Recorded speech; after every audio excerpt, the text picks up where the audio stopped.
भी दिल की है दस्तक और कुछ ना जानू मैं, बस इतना ही जानू चन्ना वे चन्ना वे।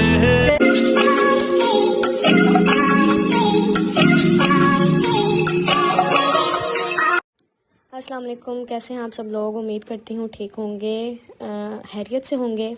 Welcome to my YouTube channel. जैसे कि काफ़ी दिनों के बाद अपनी आइज़ के ऊपर ट्यूटोरियल लेकर आ रही हूँ और दिखा रही हूँ कि मेरी आइज़ के ऊपर कुछ भी नहीं लगा हुआ, सिर्फ मैंने आइज़ के अंदर ऑलरेडी काजल अप्लाई किया हुआ है और दिखा रही हूँ कि मैंने इसको रिमूव बिल्कुल भी नहीं किया, क्योंकि इसको रिमूव करती तो वो इर्द गिर्द थोड़ा थोड़ा ब्लैक फील होना था।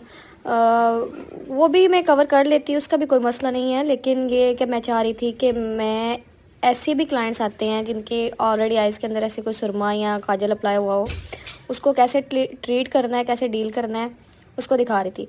और यहाँ पर मैं लेंस स्टिक्स के साथ लेंस लगा रही थी और वो मेरे बस की बात नहीं थी। मैंने कहा भाई मेरे बस में नहीं है ये, मैं इस तरह लेंस अप्लाई करूँ। मैंने उसको फिर अपनी फिंगर पर लिया, फिंगर पर लेने के बाद मैंने उसको दोबारा से लगाया है, तो आपके सामने देखें जैसे लग गए। कहते हैं ना जिसका काम है उसी को साजे। अब मुझे हाथ के साथ करना जो काम आसान लगता है, कह लें कि मैं फिंगर मेकअप आर्टिस्ट हूँ या आप कुछ भी कह सकते हैं, क्योंकि मैं अपने हाथ के साथ ज़्यादा काम करना प्रेफर समझती हूँ, ज़्यादा अच्छा समझती हूँ, मुझे ज़्यादा बेहतर तरीके से उसके साथ करना आता है। अभी फ्लैट ब्रश के साथ मैं आइज़ को कंसील कर रही हूँ और कंसील करने से पहले मैंने अपनी स्किन के ऊपर प्राइमर ऑलरेडी पहले लगा चुकी हुई हूँ। और प्राइमर लगाना मस्ट है, क्योंकि अगर आपके पोर्स ओपन हैं और उन पोर्स के अंदर आपका अगर मेकअप जाएगा तो स्किन डैमेज होगी, एक्नी बनेगी, छाइयाँ बनेंगी, कुछ भी बन सकता है। अगर आपके पोर्स ओपन है मेकअप करने से पहले तो आप प्राइमर ज़रूर लगाएं, क्योंकि प्राइमर आपके पोर्स को लॉक कर देता है और मेकअप के जो केमिकल्स हैं, हार्म पार्टिकल्स होते हैं, वो आपके पोर्स के अंदर नहीं जाते और वो सिर्फ ऊपर ऊपर स्टे हो रहे होते हैं, सिर्फ ऊपर ऊपर होता है, वो आपकी स्किन को डैमेज नहीं करते किसी भी किस्म से। उसके बाद ये अच्छे से कंसील करने के बाद मैं आइज़ को कॉम्पैक्ट पाउडर के साथ सेट कर लूँगी और ये सारी चीज़ें मैं ऑफ़ कैमरा करूँगी, क्योंकि ये वाला क्लिप मैंने कुछ लिया नहीं था और कुछ वैसे भी अभी मैं आपके सामने झटपट सा ये लगाऊंगी और फिंगर के साथ इसको सेट करने के बाद कॉम्पैक्ट पाउडर में इजीली कोई भी आप यूज़ कर ले। मैंने ग्लैमरस का यूज़ किया था और वो मैंने एक ब्लश एंड ब्रश के साथ मैं यूज़ करती हूँ, क्योंकि उतना सा लगता है वो जितना चाहिए होता है। बाद में ये नहीं है कि स्पंज के साथ लगाने के बाद आपको डस्ट ऑफ करना के लिए बाद में वो वाला ब्रश यूज़ करना पड़े।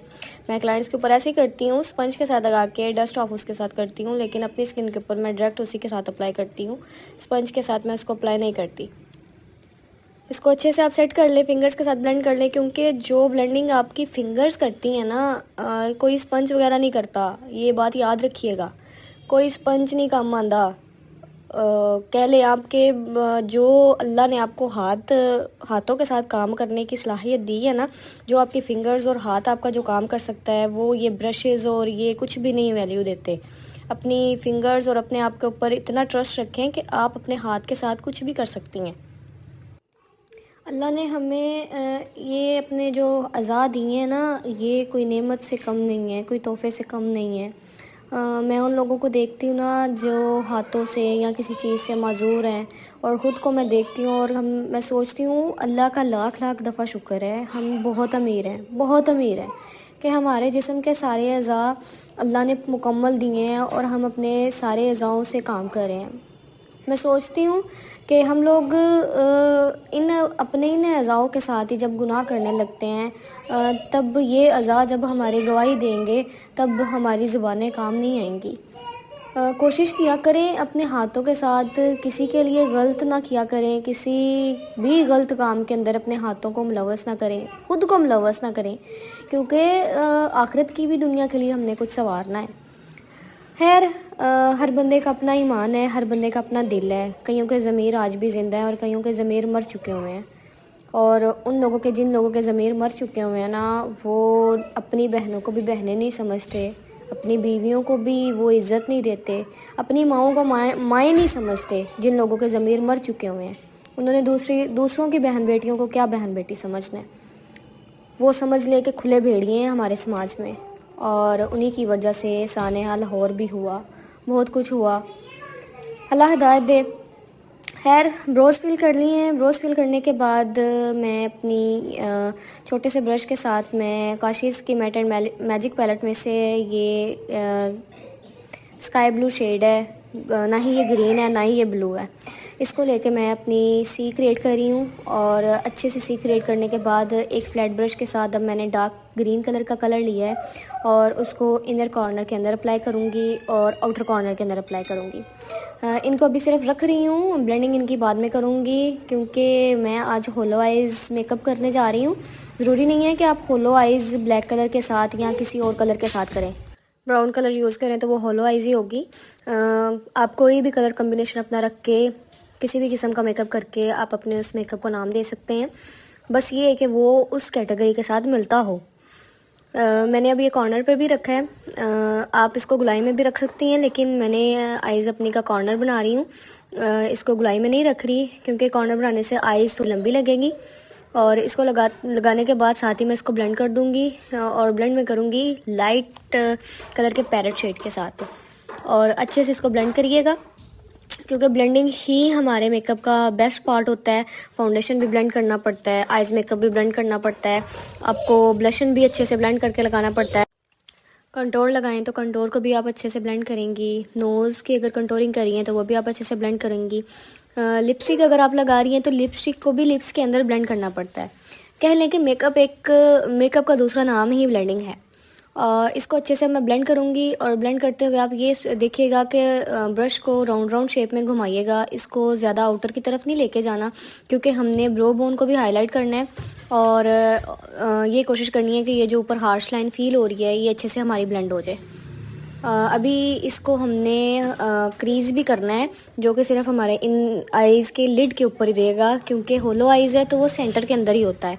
होलो का मतलब है सेंटर पार्ट, तो आप आइज़ का सेंटर पार्ट के अंदर आप देख लेंगे अगर सेंटर पार्ट में शेड अलग है और इनर कॉर्नर पर और आउटर कॉर्नर पर शेड सेम है तो वो आपका होलो आइज़ मेकअप कहलाता है। अभी मैं सिल्वर कलर का हाइलाइटर ले रही हूँ और ये हाइलाइटर मैंने क्रिस्टीन का यूज़ किया है। मैंने आज इसको वेट करके नहीं लगाया क्योंकि मैंने इसको डार्क नहीं करना। इनर कॉर्नर पर भी मैंने इसी को लगाया है।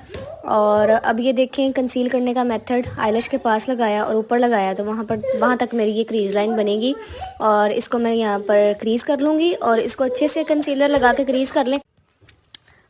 इतना ज़्यादा कंसीलर नहीं लगाना कि आपको बाद में उसको हैंडल करना मुश्किल हो जाए। बिल्कुल कम क्वांटिटी में कंसीलर लें और उसी को अच्छे से ब्लेंड करें साथ में ताकि वो ब्लेंड भी हो जाए और साथ में आपका क्रीज वाला जो आपको चाहिए फंक्शन वो भी आपका काम दे जाए। मैंने बिल्कुल लाइट सा कंसीलर लेकर लगाया और वही कंसीलर जो मैंने अपनी आई बेस के तौर पर यूज़ किया था ये मैं वही कंसीलर ले रही हूँ और ये कंसीलर है APK का और ये APK का मेरे हाल से 3 नंबर है या 2 नंबर है। अभी मेरे पास इसका नंबर वाला काम जो जहाँ पर होता है वो मिट चुका है इसलिए मुझे कंफर्म याद नहीं है, लेकिन इतना आइडिया है या 3 नंबर है या 2 नंबर है। बाकी आप अपनी अकॉर्डिंग टू स्किन टोन ले लीजिएगा। अभी कंसीलर की अंदर वाली लाइन को भी मैं पैरेट शेड के साथ ही ब्लेंड करूँगी और इतना ज़्यादा ब्लेंड करते हुए आईलिड के ऊपर नहीं इसको ले जाना, बिल्कुल वहीं पर रखना है और हल्का हल्का सिर्फ ब्लेंड करना है ताकि कंसीलर की और ग्रीन कलर की जो अलग अलग लाइन नज़र आ रही है ना वो अच्छे से मिक्स हो जाए इसलिए। और यहाँ पर काम बिल्कुल हल्के हाथ के साथ करिएगा, ये ना हो कि आपका कंसीलर मैस क्रिएट कर जाए या कुछ भी और कुछ शेप दे जाए। यहाँ पर हमें जो काम चाहिए बस उतना सा करिएगा। बेशक इसे छोटा ब्रश यूज़ कर लें लेकिन जितना जैसे मैंने किया ना बिल्कुल वैसे ही रखिएगा। अभी काशीज़ की ग्लिमर गार्डन पैलेट में से ये पीची सा वेलवेटी शेड है, इंटरफेरेंस शेड है, इसको लेकर मैं अपनी कंसीलर के ऊपर लगा रही हूँ ताकि कंसीलर को सेट करने के लिए मुझे कोई कॉम्पैक्ट पाउडर वगैरह नहीं लगाना पड़े। इसको लगाने के बाद मैं काशीज़ का ही आई कैंडी मैं ये लगाने लगी हूँ, शिमर जो इनका बहुत फेमस है। इसको अगर आप चाहें तो इनर कॉर्नर के अंदर भी लगा सकते हैं लेकिन मैं सिर्फ अपनी आईलाइट के ऊपर लगा रही हूँ। इनर कॉर्नर मैंने इतना हाईलाइट नहीं करना था इसलिए सिर्फ क्रिस्टीन के हाईलाइटर के साथ हल्का सा मैंने काम लिया। इसके बाद मैं अपनी आईब्रोज़ को अच्छे से मस्कारा कर लूँगी। जो भी बेस के पार्टिकल्स हैं या जो आईलैशेस मेरी जो नज़र आ रही हैं वाइट वो बिल्कुल हट जाएँ, क्लीन हो जाए। अच्छे से ये मस्कारा करके अपनी लैशेस को क्लीन कर लीजिएगा।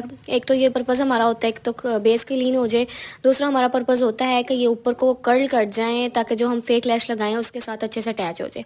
अभी वही ग्रीन कलर जो मैंने इनर कॉर्नर पर लगाया है, फ्लैट और छोटे से ब्रश के साथ मैं अपने आइज़ के नीचे लगा रही हूँ और अच्छे से इसको साथ साथ ब्लेंड करते जाएं, क्योंकि बिल्कुल भी काम नहीं है यहाँ पर छोड़ना, क्योंकि अब ये कुछ ही पार्ट्स हमारे मेकअप के रह गए हैं जो हमने लास्ट पर डन करने हैं।